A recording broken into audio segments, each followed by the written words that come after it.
व्यापारी नेताओं का एक ही फंडा, दिल मिले ना मिले हाथ मिलाते रहना चाहिए।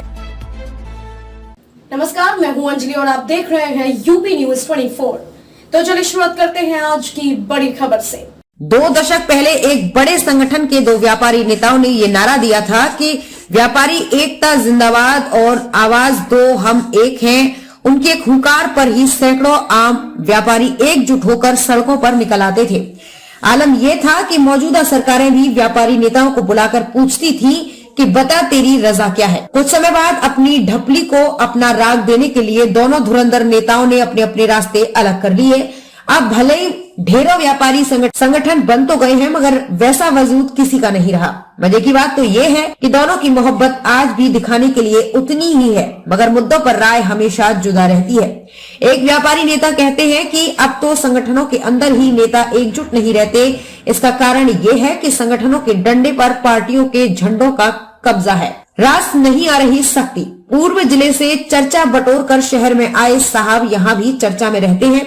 विभाग के ही लोग चुटकी लेते रहते हैं कि सेहत महकमे की जिम्मेदारी उठाने वाले की इम्यूनिटी इतनी कमजोर होगी तो काम कैसे चलेगा।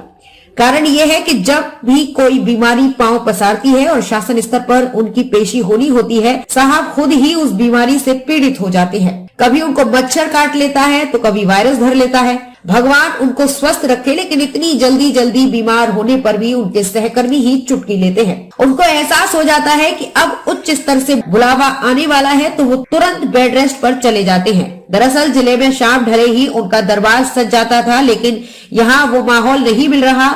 अब यहाँ की सख्ती उनको रास नहीं आ रही। पिघल गई रिश्तों पर जमी बर्फ। खेल विभाग में वैसे तो साहबों का आंकड़ा हमेशा 36 का रहा, लेकिन अब दोनों 63 नजर आ रहे हैं। कारण ये है कि एक साहब सेवानिवृत्त हो चुके हैं, वो सुखमय जीवन व्यतीत कर रहे हैं, लेकिन आश्चर्यजनक बात यह है कि रिटायर होने वाले साहब का ज्यादा समय अब दूसरे साहब के केबिन में बीत रहा है।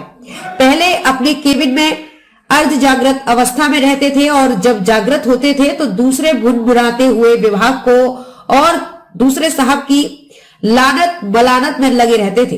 दोनों के रिश्तों पर जमी बर्फ से कई लोगों के कलेजे को ठंडक पहुंची थी, तो अफसर तिरछे होकर एक दूसरे के पास जाते थे कि कोई बुरा मान ना जाए। दूसरे साहब पहले भी निर्विकार रहते थे और आज भी वैसे ही हैं, लेकिन दोनों की खिलखिलाहट बताती है कि रिश्तों पर जमी बर्फ पिघल चुकी है। अब सच क्या है भगवान जाने। खबरों में अब तक लिए बस इतना ही। मिलते हैं फिर ऐसी ही बड़ी खबर के साथ। तब तक के लिए नमस्कार और देखते रहिए यूपी न्यूज 24।